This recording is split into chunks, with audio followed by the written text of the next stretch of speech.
All right, after 25 minutes of technical difficulties, We're budgeting for 30. You're fine. I mean, we we always should, and often we need to. Took us a little while to get going there.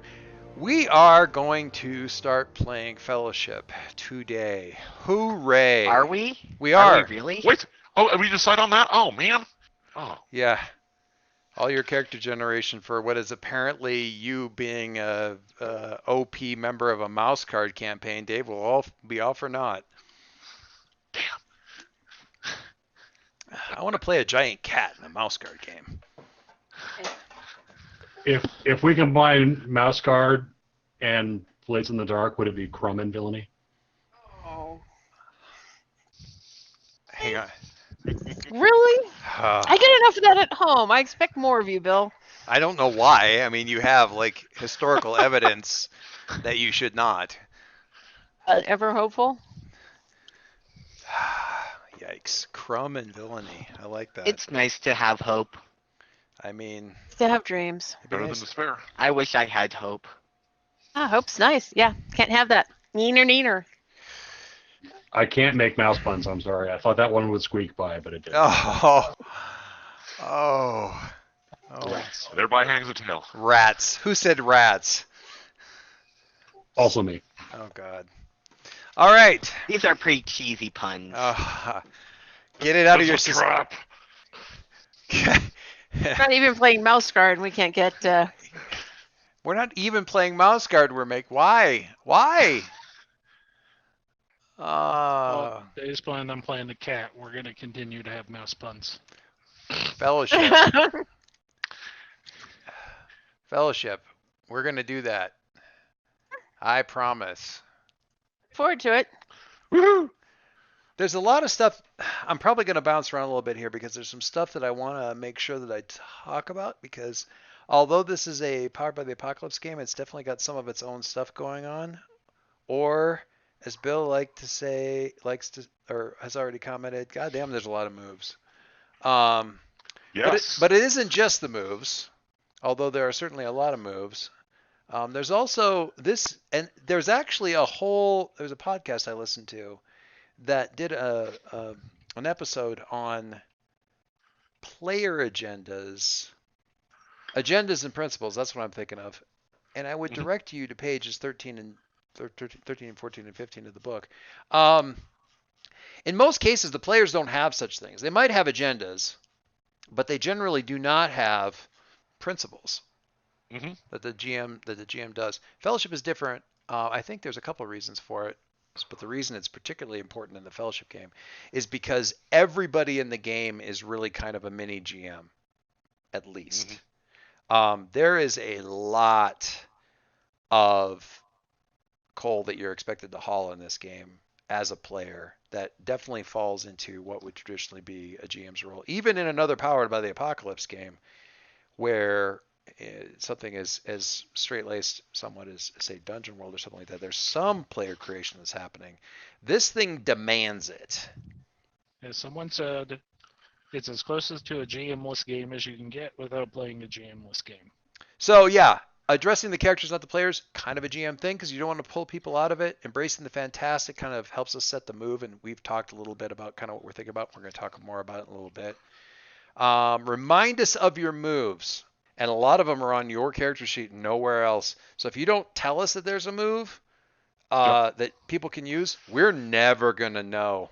So please help us massage those. This game's going to be, since it's new to us, and since it's, even compared to other Power of the Apocalypse games, has a lot of moves, we'll need those extra guidelines. And then circling back, the always ask questions, always answer questions. There's gonna be a ton of questions answering. If somebody says something that piques your interest and you hope it comes up in play, frickin' ask, because otherwise it might not. And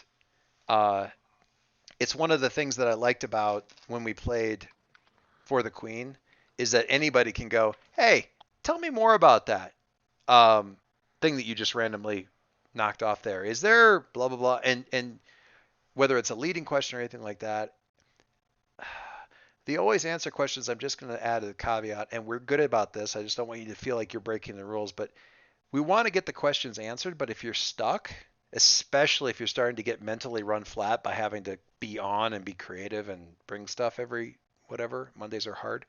By all means, kibitz and throw it out to the group and say, guys, I don't know. What do orc locomotives look like? Or, whatever. Whatever thing happens to have you get stuck, please shout out and call that stuff out. But those are just ones I wanted to. I mean, I was kind of laughing a little bit because after our previous conversation last week about what worked, what didn't work, what we really want, and it's like, I want a little bit more creative input. Well, guess what, Margie? That shit just got turned to 11. You're going to be like, I take it back. My brain is flat. I'm exhausted. Or maybe you won't. I do think it's a good thing. This is not a group that's shy about coming up with suggestions. So. No, not by any stretch. And that's great. I just want to make sure that we're, that we understand that that's a thing, and yeah, have it up front because it is definitely a thing. We'll have to talk a little bit about that when we get. Well, actually, we should talk about the world or talk about what our ideas were. Bill, you had a really cool. Was it the stew pot thing that you already linked? Christ, man, you are psychic. So we had tossed out random ideas that were sort of inspiring to us or things that we liked, and Bill put it up into the stew pot thing. Some bits that we liked. Magical realism trips my trigger for a number of different reasons. And then Bill kindly took away the things that Margie said, you too. Well, not just you. I mean, I wanted to make sure that whatever was on the list was a good starting point for us as a group. You said yeah, you guys are always very thoughtful that way. You said ew to Steven Universe style gems? Sad. Oh, No, I said to space elves. Space elves. The comment was not familiar enough, so what I did was clarify that to magical beings whose humanoid bodies are projections or illusions. Like, I didn't want to go right into fusion because if somebody chooses a playbook that does that, that's up for them to decide. Yeah. I just like the general. It was a neat idea. I mean, translating it into a different sort of genre is a really neat idea. The idea that the gem is the person and the body is sort of a what do they call it in the Matrix? Like residual self-image, kind of. Yeah. So I love the idea. It's like it's a great way of going. Oh, that's why elves live so long. Is because they're actually that's not really their body. They might poof, but as long as their gem isn't damaged, they can just sort of make a new body after a while. They just need to kind of get over the shock and put themselves back together again. They might look a little different after that. And the costume budget is so much lower because that's their residual self-image. So the clothes never change until they poof, and then you get a new costume every season. Might be going into TV shows too much. So it's a neat idea. If we don't end up doing anything with it, that's cool. I'll steal it and use it in another game, but it's a neat idea. Talking intelligent animals or beast people. I am 100% down with that. I threw out a couple other ones that some pictures that I've always really liked. Flying ships, floating islands or continents. Love it. Steampunk trains. The action happens in the city, but the emotional healing happens in the areas away from the city. Orc Rome. Tone, traditional fantasy, possibly Tolkienish, Ghibli-esque, fairy tale-ish, magical realism. Strange to the players is normal to the PCs, except for the stuff that isn't. I would say just the best example I can think with that is in Avatar: Last Airbender. There's all the animals that are a mixture. So yeah. Oh, I like that. That's a great But then Platypus bear. the King of Ba Sing Se has a bear. Bear. And that's what freaks and everyone's like, that's so weird. Is it a raccoon bear? No. Is it a platypus bear? No. No. Is it an antelope just a bear? No, it's just A moose bear? that's so It's a weird. bear. It's so weird. Yeah. I love that. And that goes back. I mean, it gets kind of explained later, but I love the idea of it being somewhere like sort of halfway between Girl Genius and Ghibli, Studio Ghibli. Like, and maybe that's a cultural thing. Maybe there's some cultures that are much more Oh yeah. technological. Some places are more Howl's Moving Castle, Yep. and some places are more Bucolic. Picaresque. yeah. with demons coming out of the forest. One of the things that I really responded, I'm just going to talk about this a little bit because I think it's good for you guys to know this. One of the things I really responded to as I was reading this thing, the rule book, was that a lot of what comes about, what it says in there, and I'm not going to go and try and hunt down specifically what it is, but paraphrasing is, the way you accomplish this is by going to communities, meeting them, and creating bonds with them, getting them on your side, and sort of bringing the country together under your banner, sort of the world, the various communities and whatnot. So either because, and there's a lot of different ways as I start to get into the book why that is, because if the Overlord happens to have designs on that and you can do something with that community, a lot of times you will put a spike in their wheels very abruptly and completely put a spike in their wheels with regards to that community, things like that. So one of the things that I think Dave mentioned the other day was that you can tell it's an interesting system when you can take a single character concept and fit it into multiple playbooks. Yeah. So you'll see that a lot of us have multiple things there, and it's not necessarily that it's different concepts. It's just a lot of times it's like, well, I could play it this way or I could play it that way and still have sort of the general what I'm looking for in a character. Yeah. Each one of them throws all sorts of ideas at you on what you could play with any of them. Because I think it's less. You don't need to bone up it as much because, it's sort of, the players are saying what it means to be. Yeah. That thing. So. Well, I like the fact that they really do show just through the pictures the really wide array of concepts that you can apply to this. As much as I love and would not all object to kind of those standard European very fantasy traditional elements, yeah. The fact is that you look at, for each of the playbooks, certainly in the main rule book, for each of the playbooks, that front page will have 3 or 4 or 5 wildly different looking characters, and it's sort of oh, you can do that with this. This is a really weird game to prep for as somebody who's supposed to kind of GM, because you can't really do a lot of it ahead of time. Or at least that's my perception of it. Because I kind of need to know what you guys are going to do. Nope, this is an anti-prep game. Yeah. The standard assumption is that the Overlord's out there. The Overlord has done 1 or 2 bad things to kind of announce the wheels have begun to turn, and you're out to stop them. The only other thing I kind of had in the back of my mind is I like the idea of there being megafauna. You've seen some of the stuff that I've thrown up there and little images that I've used and things like that. That I think is kind of I plan on having that be an element in some way, shape, or form. But that's just my own little random world toss in thing. And I have thoughts about what to do with the Overlord depending on what we do. Let's talk about orcs, Bill. Okay. Well, I guess I could all 3 questions from introduce your hero. So I'll just please, set the pattern that we're all going to follow, if you would.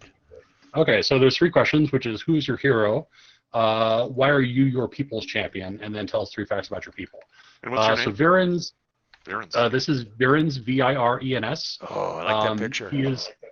He is a fighting champion of the One Fang clan. He would have been second spear if his chief could have spared him from the front line. The second spear in an orc clan is basically like the person you send to the legislature. This is your elected representative, if you will. When the orcs gather into clans, they take up either the spear or the sickle. They're either hunters and warriors, or they're farmers and laborers. Sure. But they're still expected to fight. And this is basically the franchise. You 1 spear, 1 vote. So the people who gather into the clan are basically pledging their spears to the chief of the clan. So it's effectively a voting block. And then second spear is the representative. Virens prefers to go into battle with fist and feet. He likes fighting unarmed or with just reinforced leather hand wraps and iron-toed boots, but he does carry weapons. He carries a spear like many orcs, that's sort of just like a symbolic racial weapon. He calls the city of Tosk home, although he rarely gets to return there. He's often in the field. To give you the executive summary, imagine that he is Faramir, but everyone acts like he's Boromir post betrayal and trying to steal the ring. You know, he's like the guy that everybody's like, that guy's going to betray your party, but he's not. So he's okay. I'm down with that. Why are you your people's champion? The One Fang Chieftain personally went to the legislature to talk about the Overlord.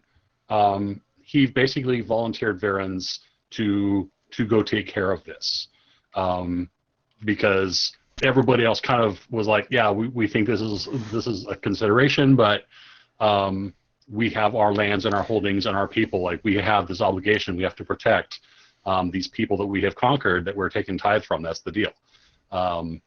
And so the One Fang tribe is really sort of the most nomadic of the orc clans, and so they're used to travel and roaming the world already. Like when you send Romans to Britain, they're those guys. Okay. I'm going to have you put a pin in that a little bit, because I like the idea that your clan's more of the wanderers and nomads. Maybe they're a little bit more off-center from traditionalists, maybe. And the reason I say this, I have thoughts about the stats that I'm going to give the Overlord. That it's not going to change everything about what you just said, but it may definitely change a few facts about the conversation that happened with regards to sending you. But your clan, the way you're describing it, I think it still absolutely works that they would have done what they did. Not to be too coy about it, I am seriously considering as one of my stats mythical, which is to say most people don't think I exist, or no, that kind of stuff used to happen. It doesn't happen today. It's the modern day. I mean, come on. So they don't really think that the Overlord's coming back. So that's fair. It doesn't have to be like, go take care of the problem of the Overlord. This is more like at the metafictional level of go take care of whatever actual problem it is that in the game rules the Overlord represents. Well, and if a few folks in your clan are like, the signs are there, man, this is so and so. They might not. Like, I think we'll get to that point. I'm just saying, like, I am trying to be non-specific enough to give you that room. Right. Yeah. And yes, sir. I was going to say, just so I can put this in my own context. Uh-huh. Is this Dragon Age Origins where people don't believe that it's a blight, it's just some dark spawn? No, I wasn't really thinking about that exactly. Well, I mean for that sort of tone, where people are like, oh, we'll have this, because there's obviously some army. Yeah, something has happened, but they're chalking it up to other stuff. Blight with a small b, in the sense that there's something that's happened that people think are chalking up to not enemy action, but the signs are there to be read to go. If you're a harbinger, the signs are flippin' obvious, and if nobody listens to you, that's just because nobody listens to you. Less believed than Sauron. You know what I mean? Let me put this another way. The way hobbits think of Sauron, does that work? Does that give you guys kind of something to zero in on? Like, people are like, oh yeah, bad stuff happened, so on and so forth. We've all heard the stories. Yeah, but have you? And do you remember them? Like, we know 2 or 3 of the names from the histories. Isildur, right? That was a king or something? That kind of, but it's far enough back, and we're in a modern age now. We've got guns and locomotives and flying ships. We don't, I mean, come on.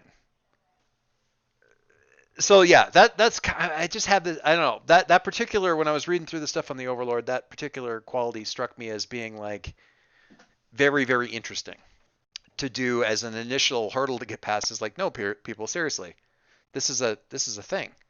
Anyway.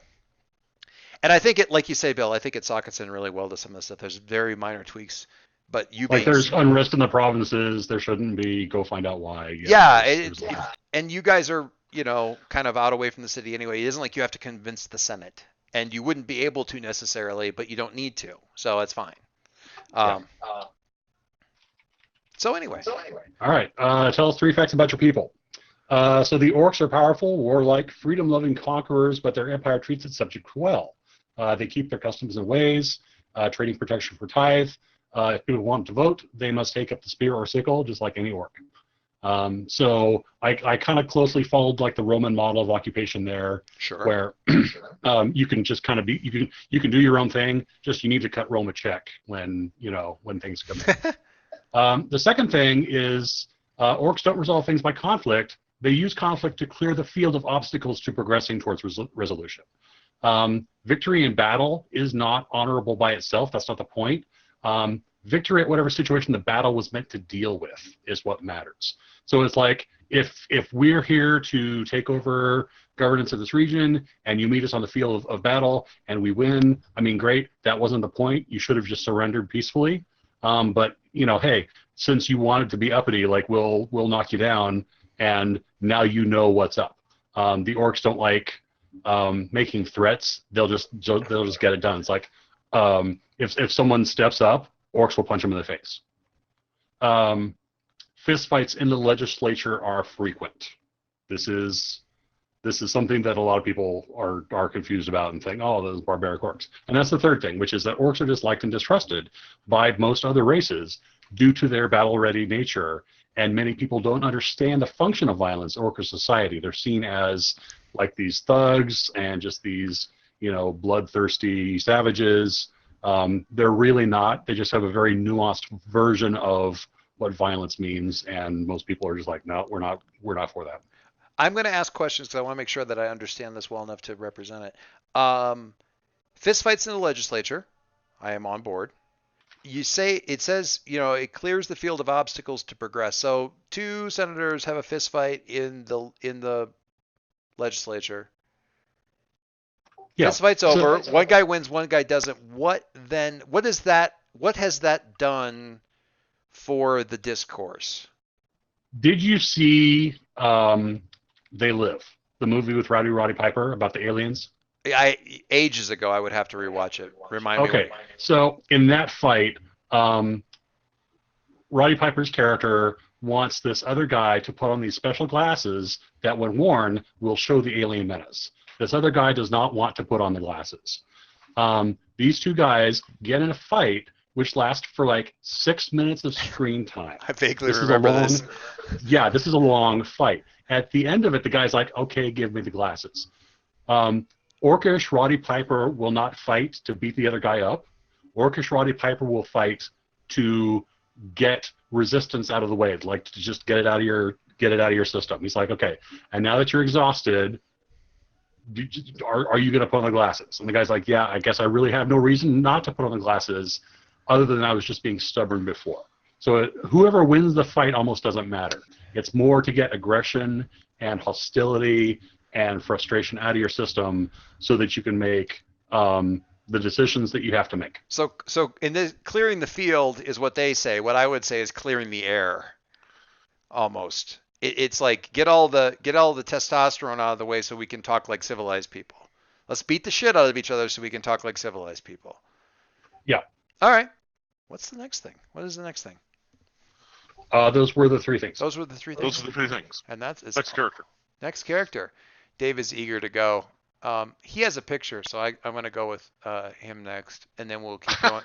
I'm just going to go down this list here that I have of people. So I will confess that I'd set up 2 different ones. I didn't go into the backstory as much. That's because I was trying to see what everyone was going with. So we will be winging it. To be fair, we're starting with Bill and Dave. So and by tomorrow there'll be 60 pages of cutscene backstory of Virens and Carabas and their previous adventures. No. The cat was delicious. No. Neither did I. I'm literally writing up stuff right now. So that's totally fine. And you know what? I welcome several minutes. I welcome all the ways in which we come up with this, a lot of which happens to be like navel gazing while you stare at the ceiling and just coming up with things as you go. Dave. Carabas is an adventurer from his people who has come out into the world to make a name for himself and to pursue an ideal of standing up for the little people, for the weak and the put upon, and make a name for himself. and do the right thing. And the idea being that when he ran across, however the Fellowship originally came together, which I'm sure we will get into,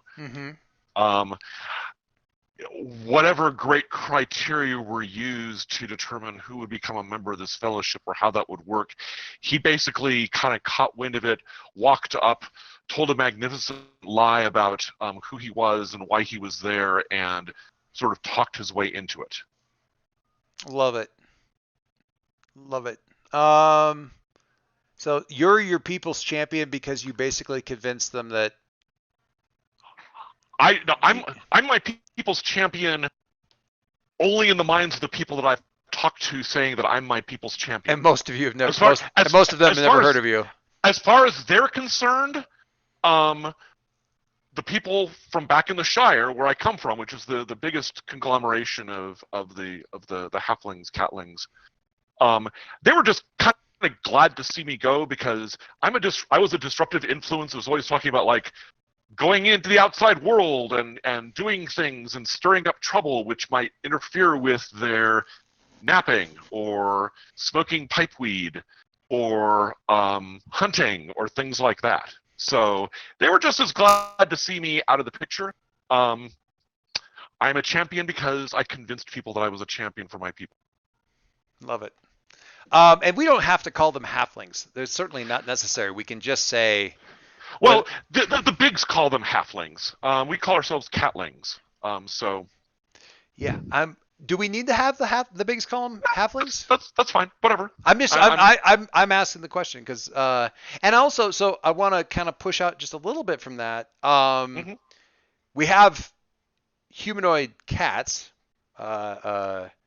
Do we have other animals that are also? Is that a relatively in the same way we talked about Avatar earlier? Like we always got those weird like the platypus bear and things like that. Are there a lot of anthropomorphic animals?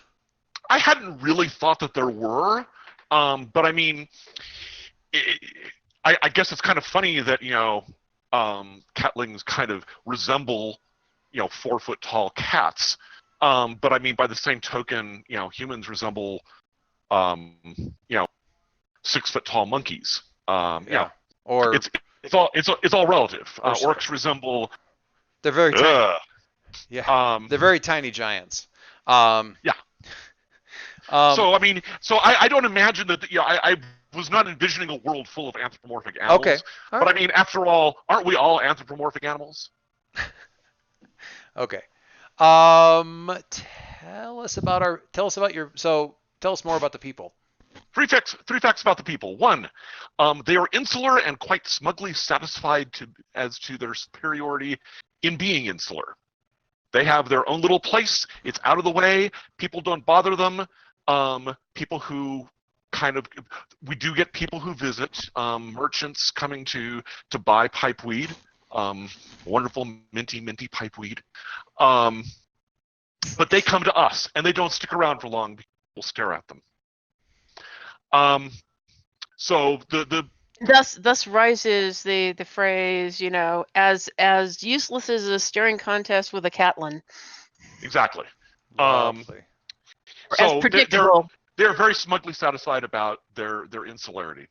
That said, amongst themselves, and just kind of as a personality trait, they're mischievous and troublemakers. In push to a conflict, most of them will scratch or bite or fight, but they're just as likely to take a passive aggressive approach and just serve you a beer that turns out to have a dead bird in it or something like that. Lovely. We sleep hard, we eat hard, we party hard, and we sleep hard some more. Especially the sleep hard part. So you are very much an outlier from this. I'm very well, for the most part. For the most part. I'm not insular. Yeah. That's the part that got me in real trouble.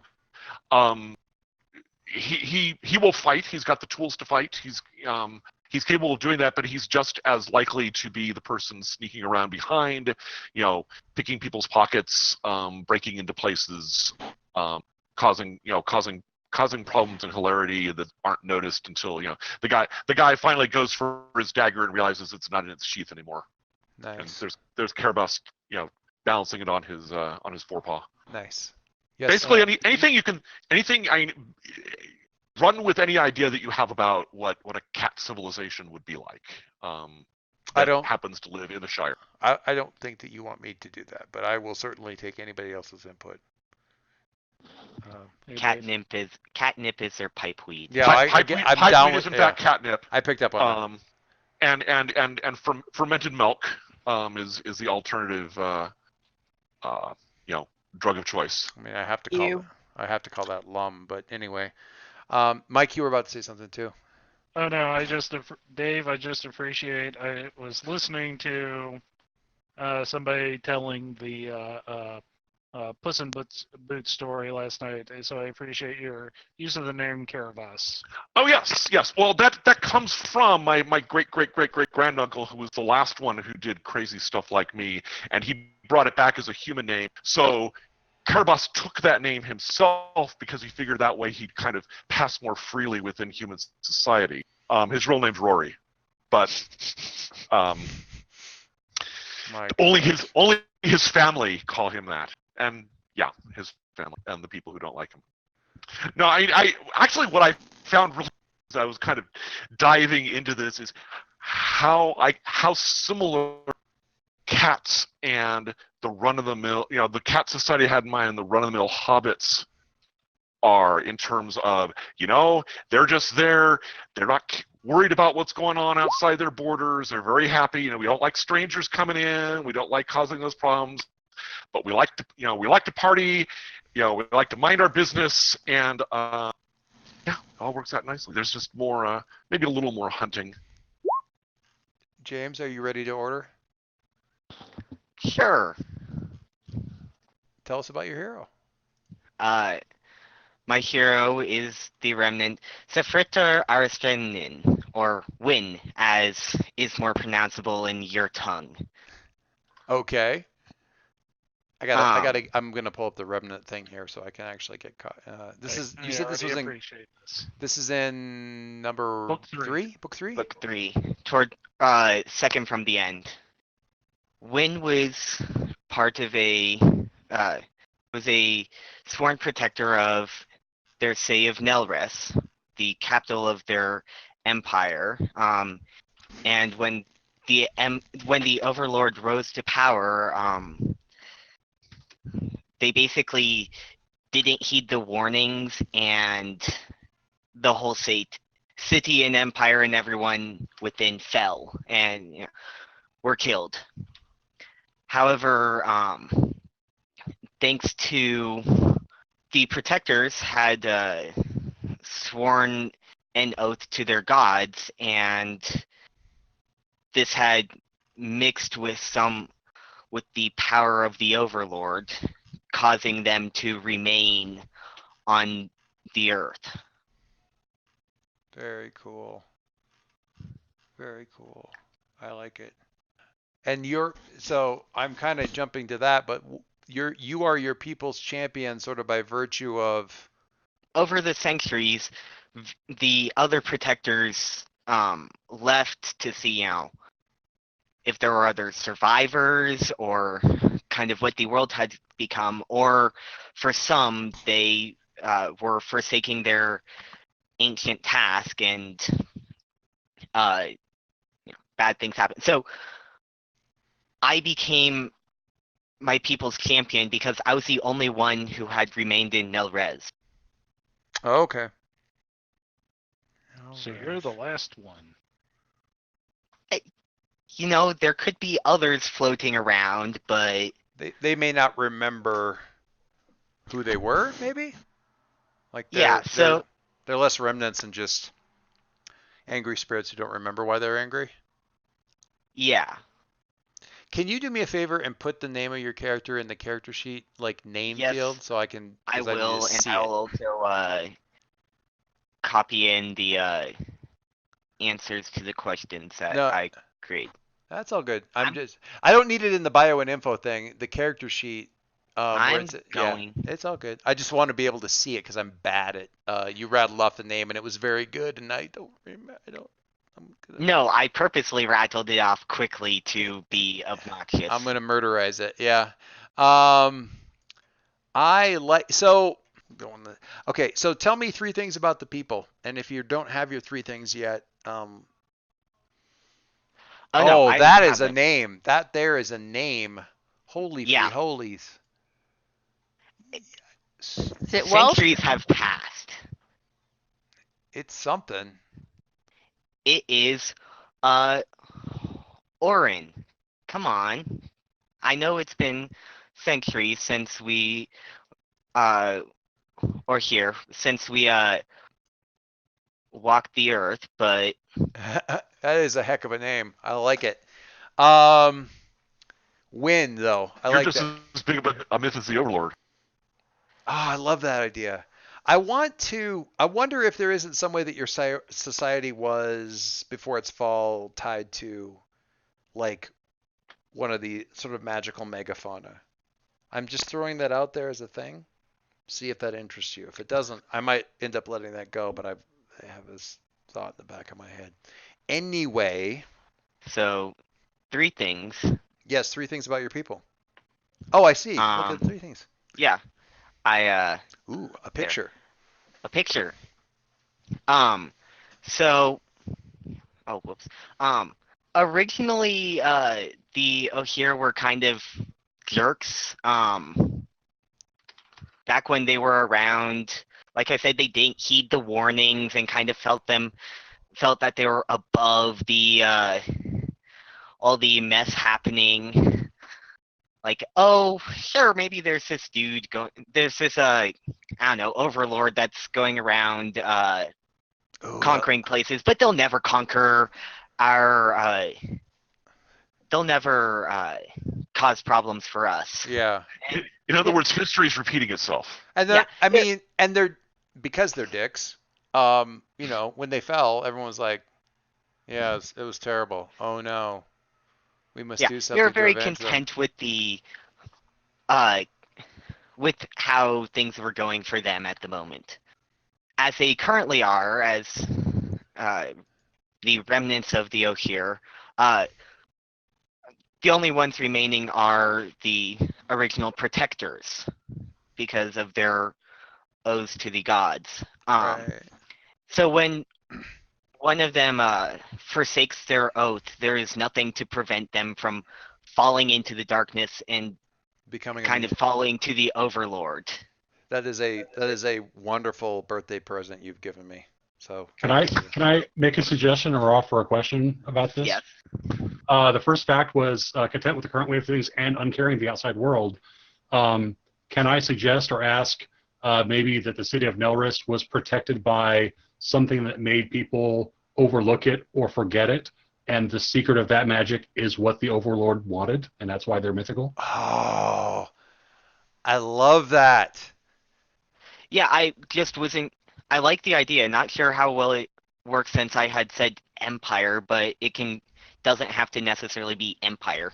Like, it doesn't have to be something that guarded the empire. It could be something that guarded, like, this one place. Like, maybe that's why they had an empire, because nobody could put siege to their capital. Ooh. Yeah, that's fun. Yeah. Yeah. Our ideas are a percolating.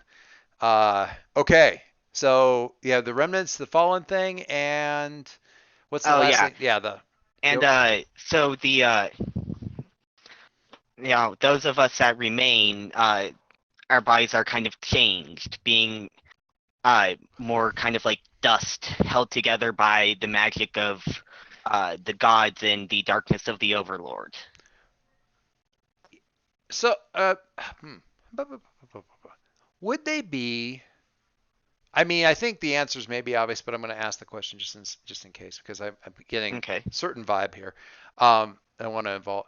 Would you put them closer to sort of the mummy powder? Stay with me. We had this discussion Stay earlier with today, me. So. Would you put them closer to the mummy undead type of thing? I know it says remnant. I know that's kind of an obvious thing. Or like dust spirits. almost like sand, like a dust elemental. Djinns almost kind of a thing. And that Djinns is probably too powerful, but you know what I mean? You know what I'm talking about? Like, in other words, is it a body that you have taken upon yourself because you're just a wandering spirit that's left, or is this your original body that's been turned and corrupted down to just dust? Is that were they not people? Were they elemental type things that have become like now shadows of their former selves as dust things, or are they people and this is much more? They're more like that remnant dead thing. They were people, and they're now kind of, they appear the same or similar to how they did when they were alive, Okay.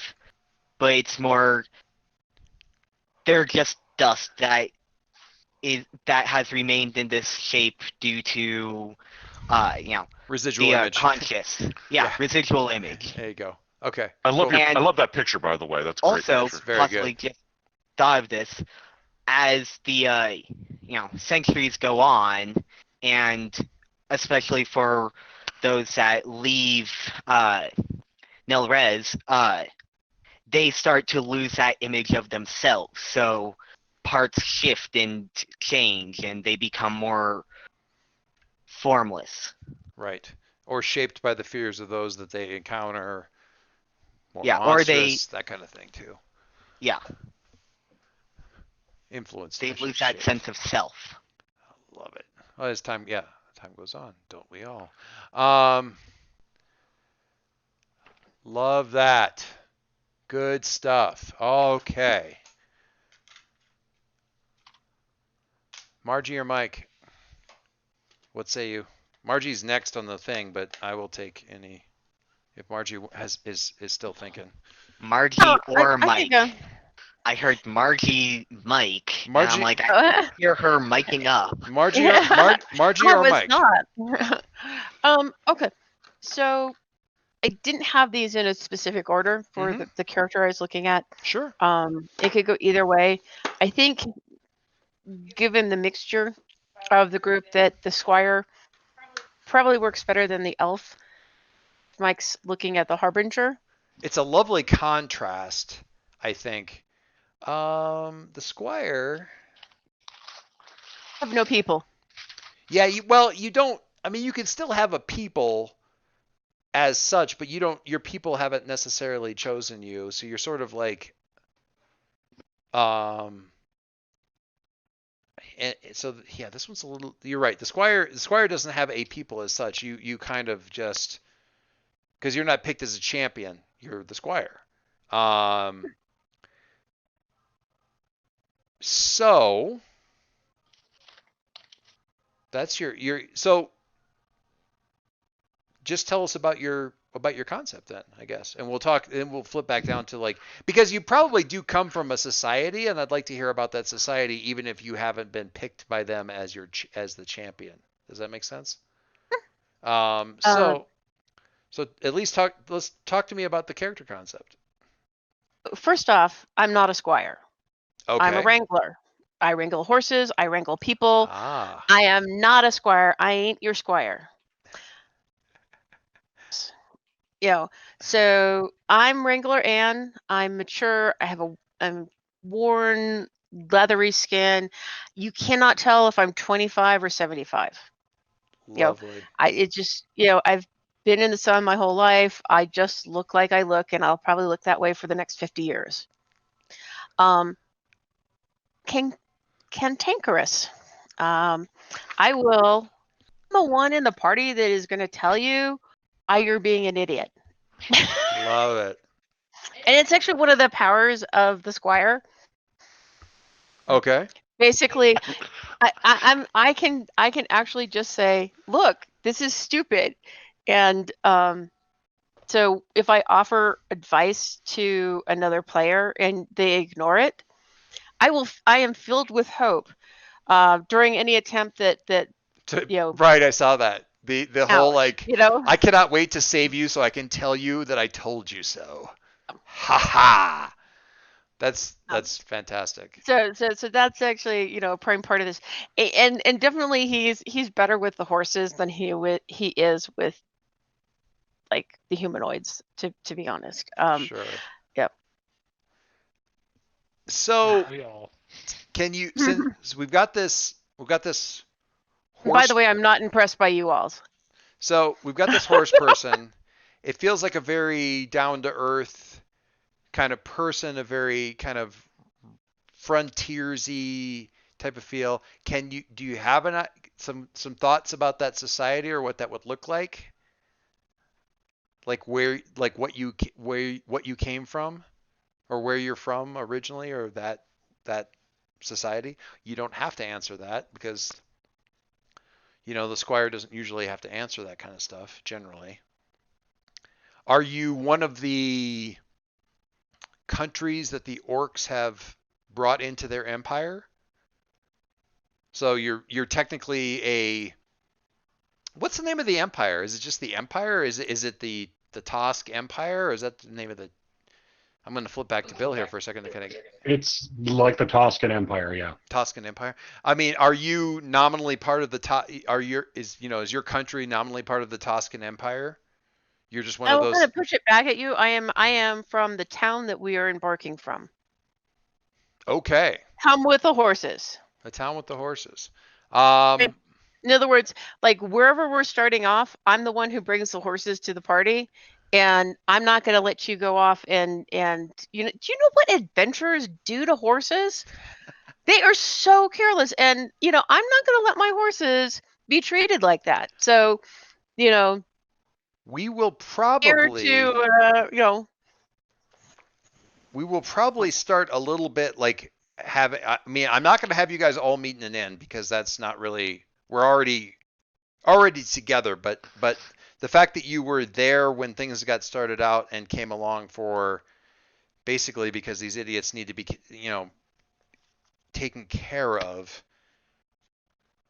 works for me. I might, just to kind of emphasize or to add some more weight to the truth of Bill's empire.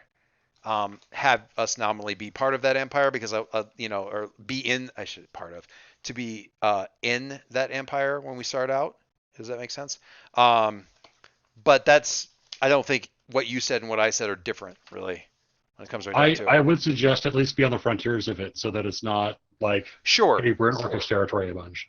Yeah. I'm not going to be close to the capital. I mean, this is going to be what she's describing, just as her attitude, if she's reflective of her surroundings at all, is not very much like that center of the Toscan Empire. Yeah. But certainly, one of the things that they have in here is, the heroes should already be grouped together when the game starts. Don't start the story of how they met, how they got together. It's good in the book. It's bad in the game. I concur. We're past the Council of Elrond. We're definitely past the council. Everyone. Go ahead.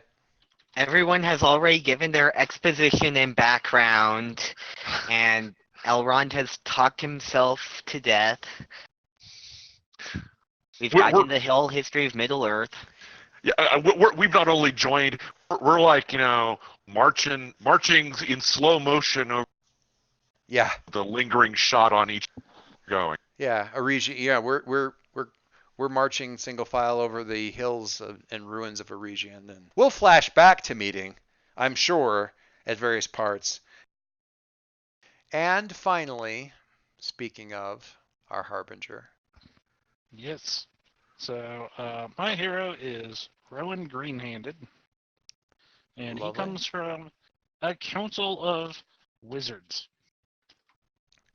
And basically, he has through the years, he has basically decided, after he completed his apprenticeship and all that sort of stuff, he's like, you guys are dusty, old, and don't really like new ideas. I'm going to go elsewhere.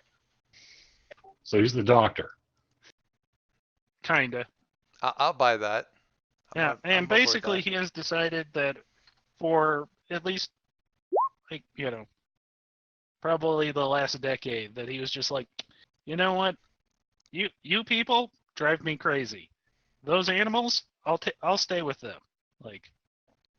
And so he he is less wizard, more druid. Okay. So, I am on he board with spends his that. time with he spends his time with animals, away from people, and then one day he came back and was like, "Hey, why are you guys all crowding around the Book of Secrets? Oh, you're gonna go work for some mysterious benefactor? That sounds shady." Super shady. So So a lot of your people aren't your people anymore? Is that? Well, the main council basically they've thrown their lot in with the Overlord. There are individuals like Rowan probably still like scattered about who decided similarly to him that I'm not going to try and deal with you guys who don't seem to die for centuries on end. I'm going to go do my own thing elsewhere where people will actually appreciate me and I can do some good. Right. So. Okay. You're Sarun. They're Sarun. Saruman. Saruman, excuse me. Yeah. And why are they both S's? I mean, come on. Why do they both start with Star? Have some diversity in our naming, please. So anyway, yeah. So as for three things, the High Council is effectively immortal. They've done something to themselves that has kept them in power for as long as anybody can remember. Okay. And then was that from a world standpoint? Was that actually kind of machinated by the Overlord? If he's managed to. Oh, that's a great possibility, isn't it? Once you got them on your side, you make sure they stay there. I don't know if possibly they had something to do in the overthrowing of an empire sometime long ago. Dun dun dun. I love it. Ooh. Ooh. Yeah. Ooh. Two. All the wizards have slightly different abilities. Rowan, for instance, is connected to the earth. Others might be pyromancers, so it's not like just because you saw magic A from one wizard doesn't mean all wizards have the same abilities. Okay. So give you a little bit of variety to work with there. Very cool. Yep. And then finally, this is not a fact, but this is a question to everybody. Okay. I'm stuck on 2 gear options. Oh my god, you're already in the gear thing. All right, carry on. So I will put this up to a group to find out what sounds better to you guys. Should Rowan carry an axe that can cut through boulders, or can chop down an entire crops of trees all at once? I'm sorry. So the question is trees versus boulders? Well, no, it's one that will cut through boulders, or one that will take down an entire crops of trees all at the same time. Depends. Are we going to be fighting earth elementals or? You could go with trees because that kind of ties into of the earth. Unless you don't want to cut down trees, in which case, Well, I was about to say, the options are cuts through anything, or is incredibly powerful and completely unsafe to use. Why haven't you taken the second one as a player already? Why are you even asking? I can't argue with that. All right. I mean, I've gotten a lot of push for the dangerous. So I mean, yeah. On the other hand, I'm going to say that like tree monsters are pretty cowardly and won't attack us, but rocks are a boulder. Oh. You can say that. Oh. Well, certainly the trees, their bark is worse than their bite. Oh. So. We really can't take these jokes for granted. Oh. Why are you doing this? A bull move. A bull move. I'm just. All right. I'm gonna grab some caffeine. A marbled collection. Oh. I think we need to branch out a bit here. Second question. I have my choice of companions. and I have a self-moving carriage, a witch's broom, or a strange beast. And I can't decide between those three. Well, we already have one strange beast. I'm going to say the self-moving carriage just to complete the Doctor Who reference. That's not wrong. And you know what? I think that's perfect because I had the option of having a traveling that I could curl up inside of and chose something else. So now there's a carriage that I can curl up inside. I guess I would ask, like one of these three things is going to reflect sort of the state of your society or your culture. Do you want to present sort of like the aristocratic sort of notion, or do you want to be like the more mystical?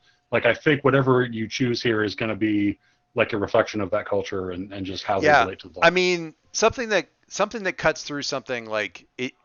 The perfect expression of an axe is a thing that can cut through whatever, right? Something that like you swipe it and it's just going to randomly do a daisy cutter on anything nearby is like, I got my hands on a god weapon and it's not a good idea to carry it around, but I'm carrying it around because I got a god weapon. Like there's a difference between like that finely honed thing that's a perfect, like the platonic ideal of an axe versus way too much power that got crammed into a mortal shape. So what are the harbingers? What are the harbingers? What do they deal with? That perfect expression of a thing or completely irresponsible levels of power jammed into an axe head? It was a weapon that started out as a joke, but more and more people added spells onto it, and now we're at this point where it's... I mean, so that's an excellent point. Like, that's my question to Mike is like, are they like just... Is it Elric of Melnibone's, Melnibone, whatever. Is it Elric's sword, or is it, that he really shouldn't fucking have, or is it, Foe Cleaver, the penultimate first age elven weapon made of Gondorian steel? But which answer are you going with? Oh, no, it's the Forest Fell axe. Dangerous beyond comprehension. Like, what in God's name are you doing with that? Okay, so Snow Crash, one of the bad guys in that story, is this dude named Raven who rides around on a Harley with a sidecar. And the sidecar is a nuke that's wired to his biosignature. So if he dies, the bomb goes off, and that's how he gets everybody to respect him. Like, nobody will screw with Raven, because if you kill him, you'll die, and so will the entire city anywhere nearby. And you got to kind of look at the guy and say, I get what you're doing, but what the fuck, man? And I kind of feel like there's going to be knowledgeable men of lore and power who will look at Rowan Green-Handed and go, I get what you're doing, but what the fuck, man? Because you have a nuke strapped to your back. Actually, at my side. Okay, fine. It hasn't exploded yet. It's more hatchet than anything. The fact that it's smaller does not comfort me. That actually makes it more terrifying. Anyway, I love it. I love it is what I'm trying to say. That's the short version of what I'm trying to get at here. I love it. All right. So, where are we? Where are we at? What are we doing? We've talked about our characters and stuff. Oh no! I think the next one more character to talk about. Oh my god! Do I have to do that now? Yes. I thought we were gonna do that. Okay. No. Because create the Overlord is step 6. Step 6 is creating the Overlord. Let me get over to the Overlord chapter here. This is I'm going to stick with what we have in the book because we have choose your name, look agenda, assign your stats, choose your moves, choose your gear, then create the Overlord. And I'm going to ask you guys to do that so that I can create the Overlord simultaneously while you guys are doing steps 3, 4, and 5. Because Mike is ahead of everybody else, then I think, at least somewhat, and I haven't looked at the Overlord's playbook yet. So yes. What did everybody choose for their 4th agenda? Start with Dill. Let's go back up to the top again. Born Rebel. Say again? Worn Rebel. Worn Rebel. Born. Born Rebel. Sorry. The description of it is fix the system by any means necessary. So he's kind of out there to affect this, whatever change needs to happen for the good of Task, while the rest of the orcs are minding their business. That sounds very Variance. And you have, we can jump in a little bit deeper than that. If you want to, if you have like the core moves that you, brief us a bit, because, tell us what the core moves are that the orcs have, so we can kind of get a sense of what's baked into the orc. Okay. I'm not going to go over every single thing. No, I'll just go over what I chose. There's 4 choices for what is an orc. I chose Daughters of Chaos. Your people are born free, determined to follow their hearts, and choose their own destinies. When someone attempts to enslave, control, intimidate, terrify, or command you, you can act as you please. There's a bunch of Overlord moves that just don't fucking work on me, so hooray. Yay. Love it. There's a bunch of orc customs. The 2 that I chose are self-orctualized, which is great. Oh my god. You choose 2 options from the final list of orcish gear, which is like, why are you the champion? It's basically personal buffs that are treated like gear. Lovely. And these are both options are added to your gear permanently. And then the sweat of your brow. When you create a weapon for yourself, and I'll talk about that in a second, you may choose an enhancement for the weapon from this list. You can either add the dangerous tag, you can add the piercing tag, or the weapon burns to the touch when it is in the presence of those who mean you harm. To you, this heat is only a warning, but it will harm others who try to touch it, which is awesome. That is awesome. So the orc core moves are the Fires of Ministry, which says as long as you have a minute's time and destroy something in the process, you can craft an orc-made weapon. They're clumsy in anyone's hands but an orc's, and they're ugly to all but orcs. So these are always melee weapons. I can basically carry 4 weapons around at a time. I can craft more during downtime and so forth, or restock between scenes. There's 2 other things that I get, which is when you try to kill someone in glorious combat, you can break your weapon to roll finish them, which is like the kill them move. Yeah. Even if you do not have an advantage. And then the other thing that gives you is when you must pay a price, you can always choose to break your weapon. Very nice. So orcs are big about like, I'm going to go into combat. I'm expending weapons and then picking up more weapons as I go. And I have flexibility in terms of like attaching tags to those. I think that and is there with the gear that you have, does it? What did you end up going? Because I think this kind of says a lot about the orcs as well. So what did you end up going with? I'm carrying the following items. I'm carrying Orcish Moonshine, which functions as food only for orcs. I love says that. Drunk, then Vigor. 2 uses. You replace its tags with Range, Thrown, and Burning. That is the best. So you have food, or a Molotov. Yep. And I've got something you found over there somewhere, which has 2 uses and is useful. It's random crap that you can put together. Yeah, there's a Choose Your Treasure, and another option from that is more Orcish Moonshine. So guess what I took? And then Choose Your Companion. I took a Varg to ride, which is like a big dire wolf kind of deal. And so, like, the squire's gonna be like, you know how you treat horses on an adventure? Or I have to follow along. I'm just gonna be like, yeah, that's good for them. I'm covered. Let's talk about that. Come on. Choose the reason the orcs named you their champion. You pick 1, and then the move that I talked about with the orc custom lets me pick 2 more. So I picked Tough as Nails. I'm basically expending these uses as armor. Scary as Hell, 2 uses. Use this to talk sense, whether they want to listen or not, and you can roll with plus blood, which is the orc favored stat, instead of something else.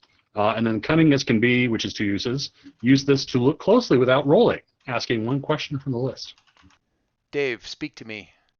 Talk about like your what you went with. Now, again, I love what Bill did there, and that's what I was asking for. Really, was I don't care about all the possible moves you could take. I want to hear about what you took,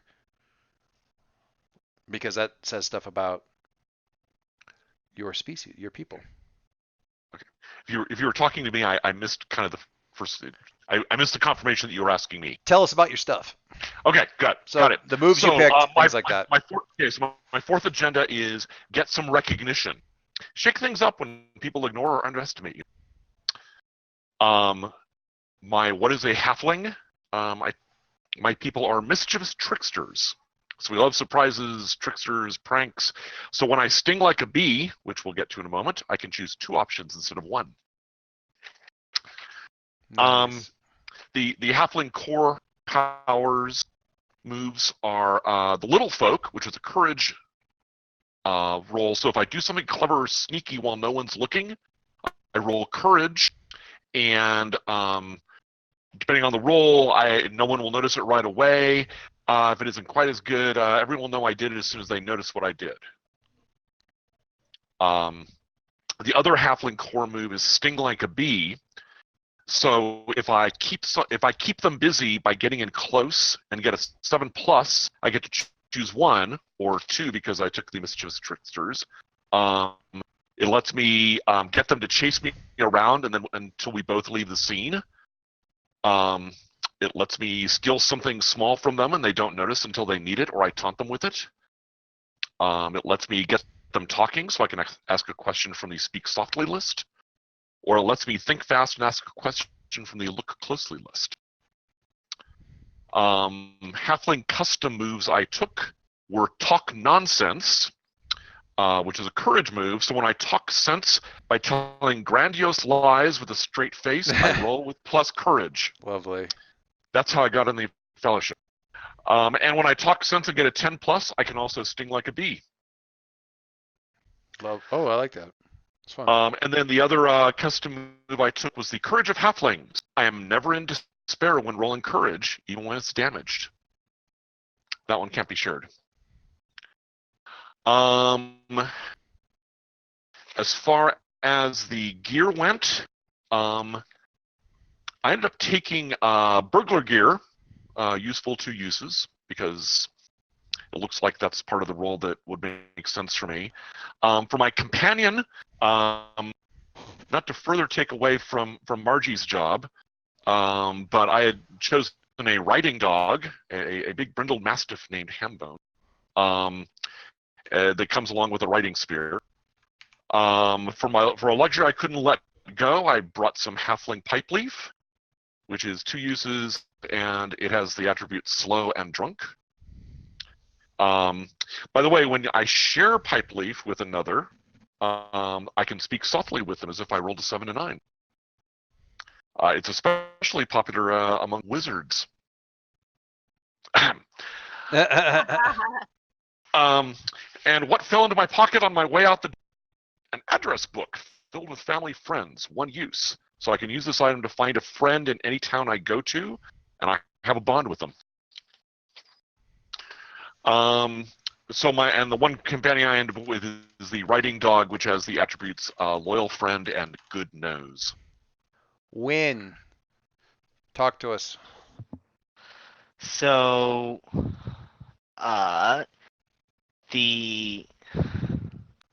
my additional agenda is don't forget, so dwell on your pain, tell us how things used to be.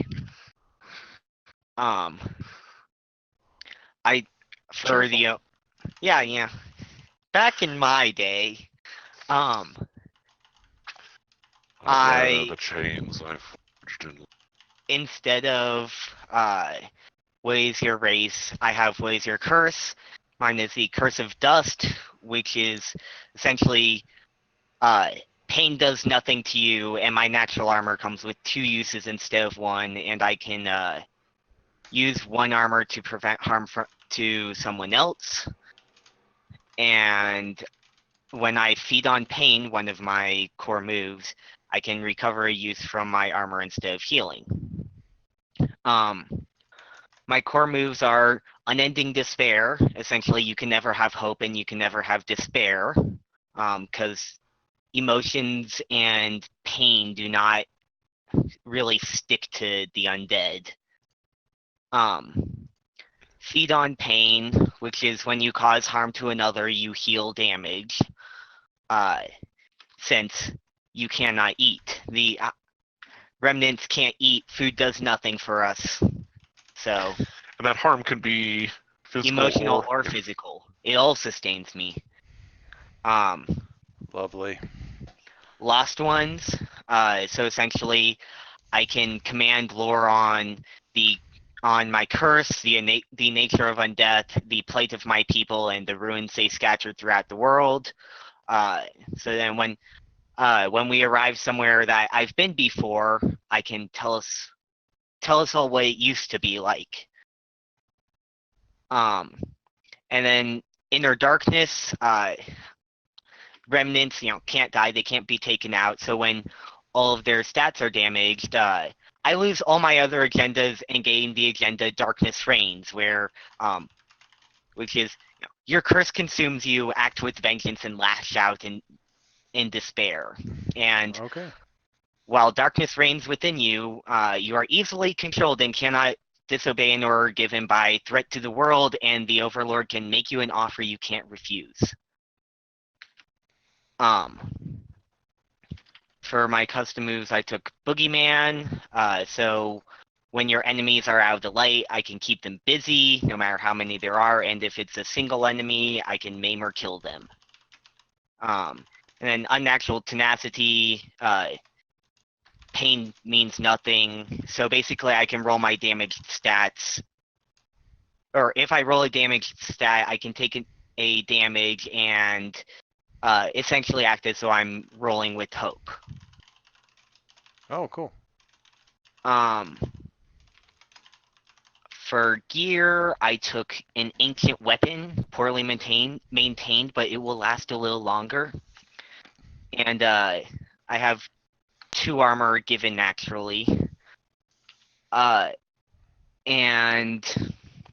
the other thing is, as kind of the undead, I have there are weaknesses and advantages to it. So the difficulties are water, it can't swim, rain makes it difficult to travel, touching running wire damages, and then birds,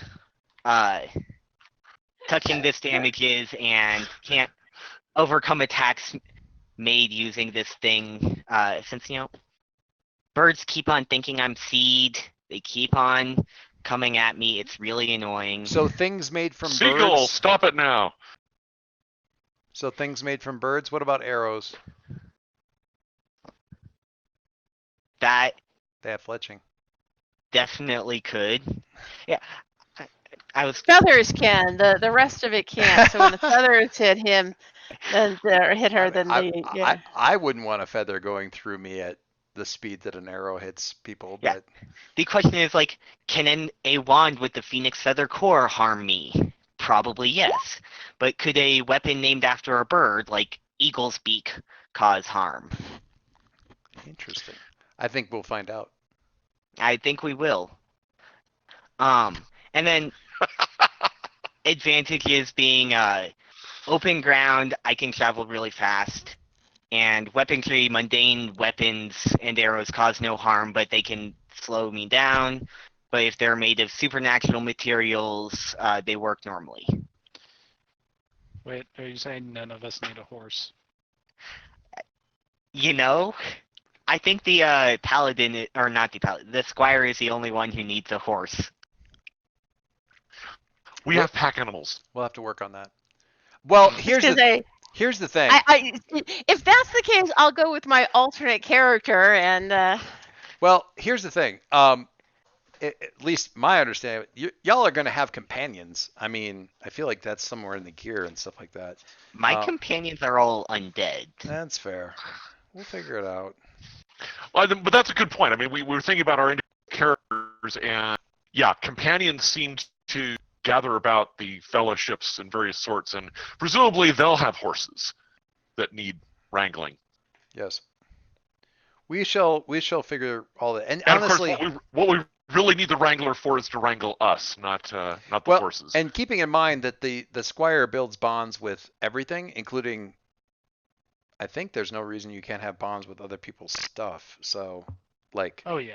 Yeah, I'm reminded of Toby from oh god, the Protector of the Small series, who was like, basically all the horses liked him better, even if it was like somebody else's horse, because he was The meanest horse that didn't get along with anybody. Yeah. Yeah, along with everybody and every other horse also. So let's talk then about Well, do you want to talk about Margie? Let's talk about Margie. Or let's talk about, what was the character's name? Do we have a name? Anne. Wrangler Anne. Wrangler Anne. All right. So first of all, what was the agenda that you selected for the fourth agenda? So her agenda is they need me. So don't let them go ahead with poor decisions. Nice. And just so kind of people get a feel for it, my automatic stat is sense. Nice. So, the purpose I'm taking I want to take it for the necessarily that the title of it fits. Mm-hmm. So the title is remembered by history, and it's you want to be a hero so bad, even if the only way to do it is to tag along with the real heroes, which is really not my motivation. But what goes with that is whenever anyone near you goes anywhere, you can always choose to tag along with them, even when doing so should be impossible. Okay. And my read on it is less I'm doing it because I want to be a hero, and more because they need me. I'm not letting them leave without me. It's the the cursed sword that you can't get rid of, but in a good way. Make sense? Yes. Yes, it does. You turn around and she's standing there. Ah. You're really doing that? Very nice. And then so the you are right. I am a bond machine. Yeah. I'll make up for the harbinger who. Yeah, can't have very bonds. many of any. I can have one. One. It's a weak bond. You can have. Yeah, you can never have more than one with a person. Like you can't build up. Yeah. Except for, I can only have one with Margie's character. Margie can have any number of them with me. Sure. Because her stuff overrides mine. Yeah. So basically, I can have as many bonds as I want with any. There's no limit to the number of bonds that I can have with somebody or something. So fast friends is a squire move. It's when you spend time, when you spend a scene in somebody's side or speak softly with them, you may gain a bond with them immediately. You can have an unlimited number of bonds with anybody. People who you have bonds with do not become companions. You don't have that pull, but you're still, you have the bond with them, and they'll think well of you and try not to harm you, and generally have positive feelings. You can command lore about anyone you have a bond with, except for your bonds with other players. You can command lore about companions, friends, minions of the Overlord, etc. Okay. And that's where the Squire's power comes from. And then the other two Squire core moves is please just listen. When you talk sense to somebody, you may erase a bond with them instead of owing them a favor. When you speak softly with someone, you may erase a bond with them to make them answer a question they refuse to answer. And then it's dangerous alone. Dangerous to go alone. When you watch someone's back or keep your eyes peeled, you can roll to overcome any harm against them with plus sense instead of plus blood. And the Okay. custom moves I'm taking is the power of friendship. So No, I know what that one is. Yeah. so your bonds have tags of precious and useful, and you can use them by use them by erasing them. Yeah. So instead of having to give somebody something precious, you can erase a precious bond. Is that what it? Yeah, basically. Yeah. We can dig into that a little bit more, but yeah, whenever you need, I think you can also use it as a sacrifice. You can use it as since it's useful, it can be used as like you need to, have something useful that you can use for uh, a lot of different moves are like, it requires useful resources. Well, I can use the bond. Like on your Right. Another thing to be like is like, oh, I made friends with that shopkeeper, and then later on, I spent it to be like, oh, that shopkeeper gave me this pickaxe. Yeah. Exactly. Yeah. I mean, because basically people, as long as you approach them with a friendly face, they'll is sort of the way I read the Squire. Yeah. And then the other is the voice of reason, which Dave is already calling the "I told you so" action. So Yeah. basically, if you could say "I told you so" after your action, then you have hope doing it. So if I told you that you shouldn't do something and then I have to help you out. Okay. That are the specifics there. I don't think there's anything really special on my gear. Picked the pick, which is, well, I don't think anyone wants a pony or horse, so I don't need to use that. I specifically changed my character so that I needed a horse. Because one of the gear I can take is a horse or pony for everyone. Right. No one has to have any bonds with them, but I may instead take extra food. I mean, I vote for the extra food. Just they need me does not mean they need the horses. There's lots of ways you can be indispensable without it being I'm supplying the motation thing. The one special gear I have is it's a luck thing, and so the one I picked is a friend in need. Use this to have someone helpful show up right now. So quickly, then Rowan Green-handed, run us through some of this stuff with you. Yeah. So, what is a harbinger? It is servants of the darkness. So most of them the harbinger. Yep, the harbingers are so called because they herald the coming of the Overlord and they serve the Overlord. You are a renegade to your people, outcast, but you still command the same powerful or terrifying powers they do. You do not need to pay a price to show others why they do not trifle with wizards, which is one of my moves. Yep. Let's see. Does that give you? What is your additional agenda thing? My additional agenda is you'll get through this. Protect your allies from harm and danger, no matter what happens to you. Nice. Briggs of Khazad-dûm.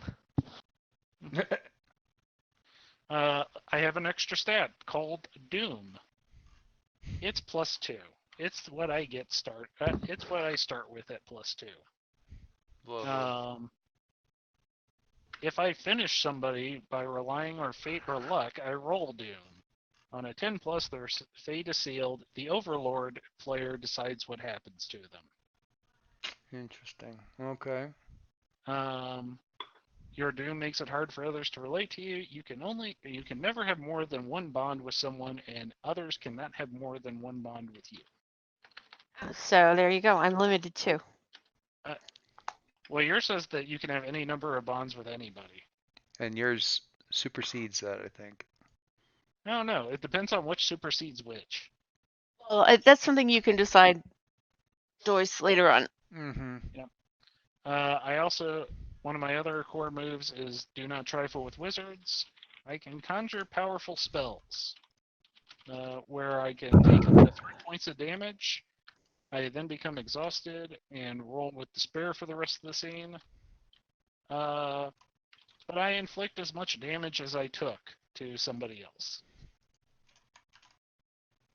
threats to the world and set pieces take no damage from this. And then I also have a whole bunch of tiny spells that I can use just whenever I want. If I share them with people, I only teach them one spell. And then, unlike everybody else, I only got one custom move, and that is Wild Speaker. You speak the language of beasts and monsters. When you try to speak to such a creature for the first time, they will always pause to listen and reply, and you always have a chance to speak softly or talk sense to them. And then, let's see. I have some wizardly trinkets that are useful. I have the Forest Fell Axe, which is a dangerous melee weapon. Which has the area tag, but always causes collateral damage. I also have an ancient staff of old wood, carved with spells of safe travel. They give me armor. I like that one, yeah. I have a strange beast as a companion, which I have called a rock ferret. It's just a ferret that looks like a rock. Love it. And it has the stats of loyal friend and one with the earth. And then the source of my magical powers are ley lines of magic that hold reality together. I have 2 uses of that ability. I can use this connection to the ley lines to access a sealed location or seal off an accessible location, bending space to accommodate my needs.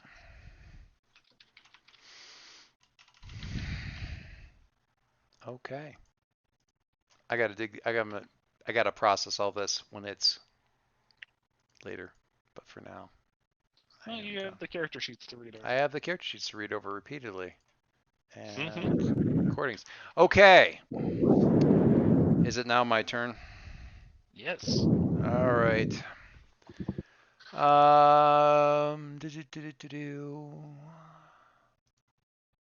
So for some of the Overlord questions, it says answer as a group. Are we doing that, or? Where does it say that? Or which questions, I guess I should say. So on the quick start, group questions are, whose people did the Overlord hit first and hardest? Yes.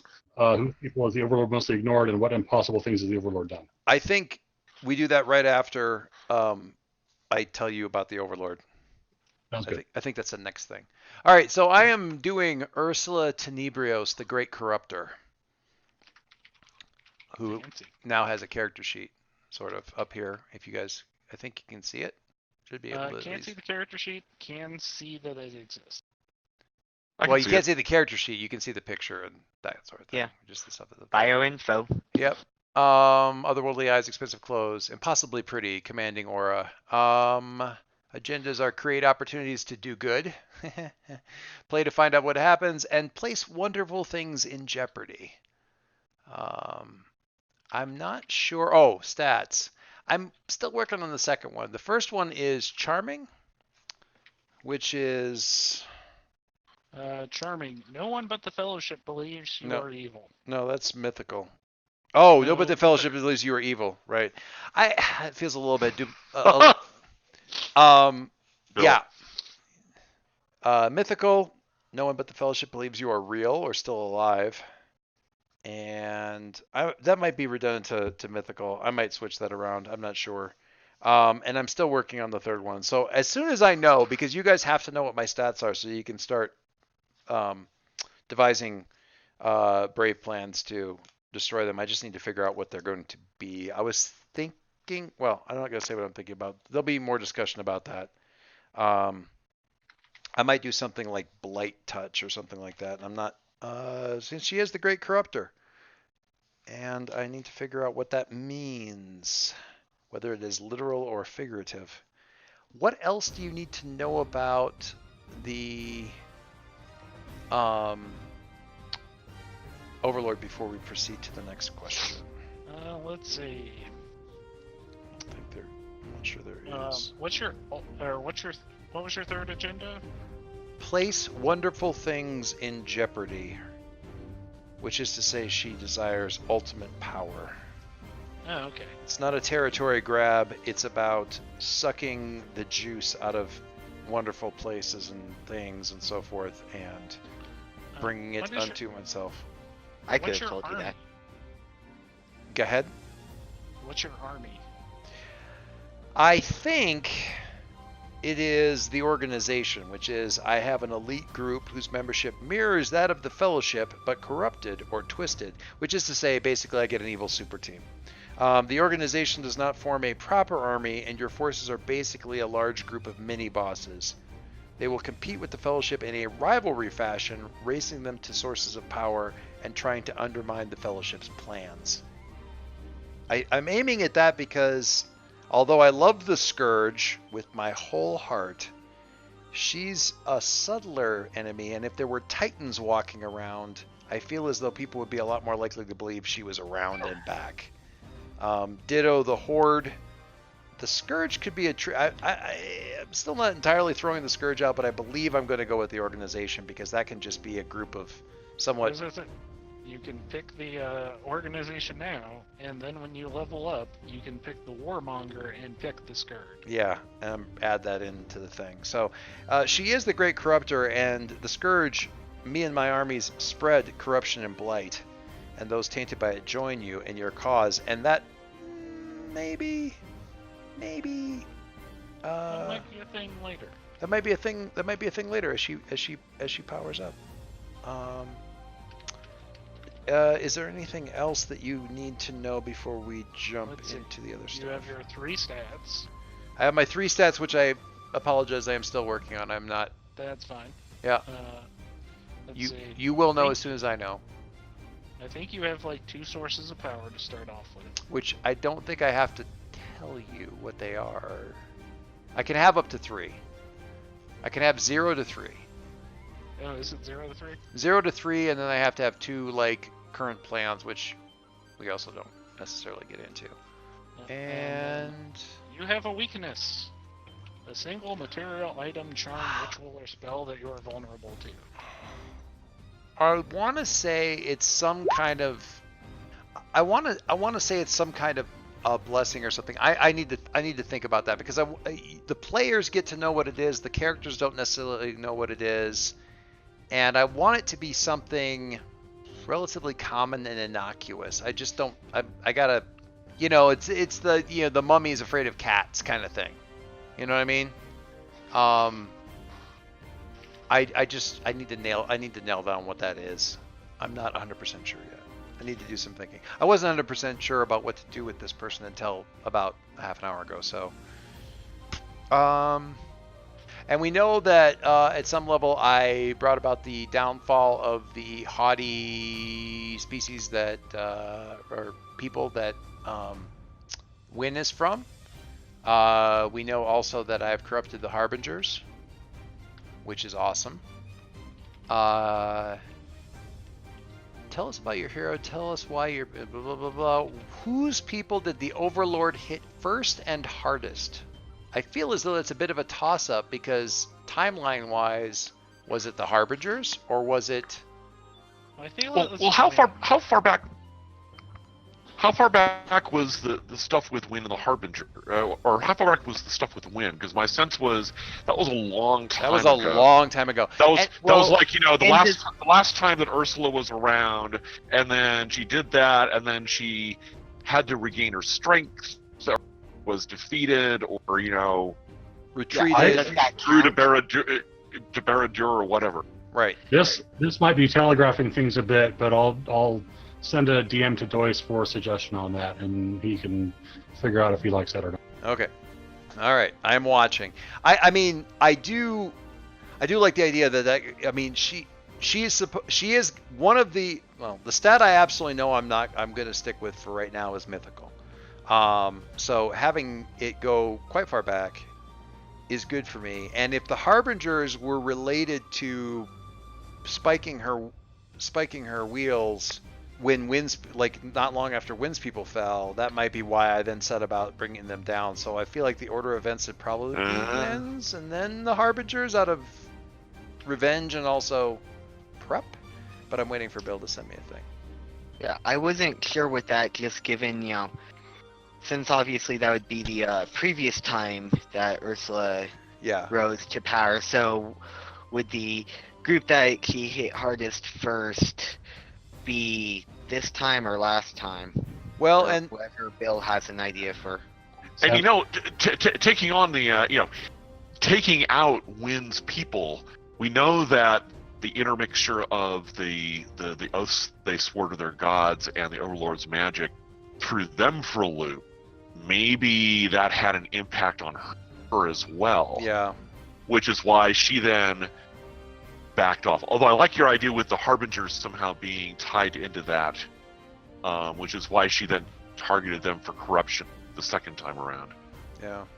I would say Wynn's people seems like the obvious choice here for her hit first and hardest because they're not around anymore. Yeah. I mean that. Yeah. Bill, are you still typing or what? What? I'm done. Go ahead and read what I sent in Discord. Oh, Discord. I'm like, where? I sent it to you as a text. All right, let me look. Yeah, carrier pigeon. Whose people has the Overlord mostly ignored? I want to say Tosk and the Empire because they're not pretty, they're not sophisticated, they don't have any of the mystic power or secrets or whatever that she seems to crave. They're just sort of there and ugly. When it comes to wonders, I'm going to throw out a counter suggestion for actually my people because they're kind of small and out of the way, and I haven't thought of how they'd be affected. I could imagine she's been busy infiltrating Tosk's empire and the Toscan Empire, and nobody knows it yet. That's also fair. It's also very Tolkien, so there you go. yeah, it's Tolkien but cats. So, but yeah, I not so much. I do like the idea that it's the catlings just because she's not a cat person and she don't think they're very useful. Not quite not and don't have the potential to really do anything against her. right. And Hey! Everybody always underestimates the catlings. That is not right. And they're right. No, all they need to do is throw a few balls of yarn and Or some some your cat. You're not wrong, but I resent it anyway. I want to say that Ursula just put like a giant telescopic laser pointer on a mountain and is just randomly aiming it through, whipping the it Shire past and and- forth across the Shire. It's not the Eye of Sauron, it's the laser pointer. That's fantastic. I think we're gonna go. Let's go with the catlings for that one because I do like the idea of the Toscan Empire kind of being infiltrated. What impossible thing has the Overlord already done? I've sent you my suggestion for that, but you can Yeah, decide. I think The greatest thing the Devil ever did was to convince people he didn't exist. yeah. And do we answer this? Is this a thing that you guys would then know? Yeah, it's a great question. we do Everyone answer answers it. together. The going back to what I acquired from Nerys? No, Nelrus. Nalrus. Was sort of the concealment and that kind of thing. And I actually have a different suggestion that will let you keep the concealment for like concealing things. okay. This group of heroes and champions, or the Dark Reflection of heroes and champions that she's got. What if they are like the champions and heroes of the past who have been brought back, which is something that does not normally happen. Like once you're gone, but she's got these people up again and they're now serving her. Oh, I like that. Because what this does is let you not only just say like I'm generically commanding and pretty and I'm going to go charm people, but she can say like, hey, I brought your culture hero back to life, and people in some country are going to be like, well, that's a really good point, and we really love this guy and we got shrines to him. We can't really say no to that. He brought the original Carabas back. In Or what? Yes. Oh God, Great. What's his name? Yeah. Whose name I have actually written down somewhere. Now, whether it's really them or not is unknown, but the reason I suggest this is that it will give you a chance to really play with that, like, mirror of the Fellowship thing. Yeah. And let us confront, these culture heroes that we have stories about. I like that. I like that a lot. And as she, has realizes plans with regards to various other, societies, groups, peoples, countries, whatever. She acquires other of these things and something. I'm very curious about what the general looks like for that. I like it. I like that, and we can keep the other thing as a fun reveal. So yeah, but I have not let go of the concealment of the capital of Nelrus. It's just not going to be part of that part. All right, we've established the stakes. We know who's worried, who isn't. We know the world is suddenly paying attention to the Overlord. Hey, Doyce. Yes. I was just thinking about one of your other stats. What's Could that? It be hidden base? Yes. Is that? Yes. I was about to say, they can be whatever you want. That seems like what you're going for. Yeah, we'll do that. I'm gonna leave Charming off of here, but we'll put Hidden Base up here because that actually ties exactly into what Bill was talking about. So you're saying that there's no giant volcano that rumbles ominously with a giant dark thundercloud overhead? No, and a floating staircase. And don't forget the piranhas. Her hidden base is the lost city of Nelrus. Hey, no, I've been occupying the lost city. I've been occupying Nelrus. Until fairly recently. And at some point, I feel strongly at some point we need to go revisit that place just so we get like the whole decaying corpse of this great civilization scene. Oh, yes. Establish everyone's bonds with the Overlord. Let's do that bit. Yep, because there's a big list. There's a big list. You start with one bond with each member of the Fellowship. Each member of the Fellowship writes their name. Next one. All right, so you start with one bond with each member of the Fellowship writes their name into one of these bonds. So take a look, and if one of them jumps out at you, I'm gonna go with Rowan Greenhanded's people now serve me. Right. Carabas knows the details of my previous defeat because he has the diaries of his great uncle Pero. I have caused great harm to Wynn's people. Fair enough. And I'm gonna say I killed somebody important to Varens. Oh. I'm gonna actually take one because I hadn't done one yet. You should. Only Anne knows my weaknesses, and no one will believe her. I love it. And that goes back to the idea that I want it to be something kind of earthy and simple. So I'm thinking some kind of like ritual of the common folk kind of thing. or I'm not sure. I've got to still, but you know my weakness. We'll figure that out. So entering the home of some rustically blessed folk charm strips you of your powers. Something like that. Yeah. I need to hammer it out. I gotta think about that. So I have caused great harm to Wynn's people. I killed someone important to Varens. Carabas knows the details of my previous defeat. Mm-hmm. Green Hands people serve me now, and only Wrangler Ann knows my weakness. All right.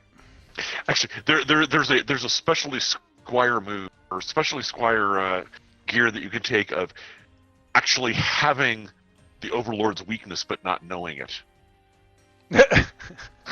Oh. So that it's when revealed, it's sort of like, oh yes, I have that in my pack. Is that important? I use it to season my food. Is that? I mean, I massaged that into your shoulders last night. Yeah. It's definitely something that we can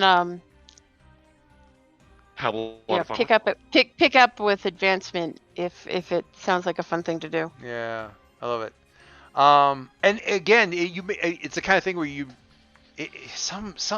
oh man, I almost want it to be like a children's rhyme or something. Something that like nobody does it anymore because again, mythical. Why would and intentionally so. Yeah. Okay, so we're gonna, because it's late, and I know we got started late because technology is terrible.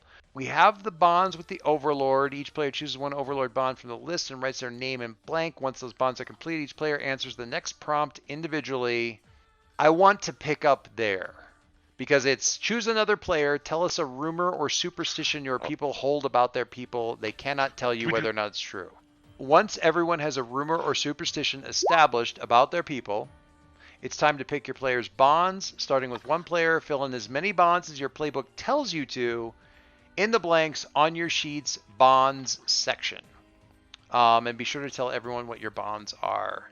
So we will continue. We'll do that, and then we will jump into. It's on me to come up with the initial thing, so we will figure out whether that's going to be some sort of chase or set piece or whatever that we begin with after we've set up the bonds and whatnot from next time. The assumption is that we all know each other. The assumption is, well, that you all know each other, that you've been together for a period, at least some period of time, and we're not making introductions. We kind of jump. All right, so there's a few more things to do. As much as you may or may not be comfortable with it, you can certainly work out some of these bonds.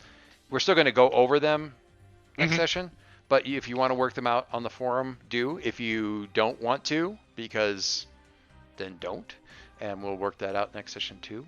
We'll continue the order. I just want to say, after 2 years, I finally got Bill to be the first person to introduce a character. Pretty happy about that. Actually, I think it's almost 3 years. So you got to do it once. This is it. I was gonna say I'm taking what I can get. It's that one little thing.